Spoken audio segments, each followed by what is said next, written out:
بیشتر اینو دوست دارم. عشقمه. چی؟ عشق منه. تو مگه خودت عطر نداری یه عالمه؟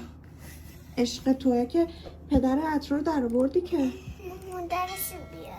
مگه تو خودت یه عالمه عطر نداری؟ درشو بده.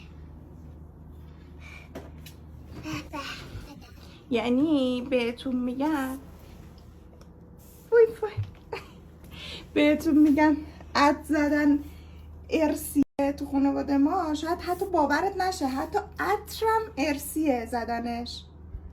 وای بهزاد که خوره یه عطر داره، منم که خب اصلا خیلی دوست دارم، ولی گندم قشنگ این ژنشو داره، صبح به صبح پا میشه عطر میزنه، باورتون نمیشه.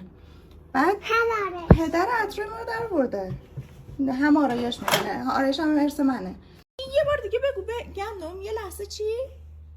یه لحظه چی شد؟ هنگ کردم یه لحظه.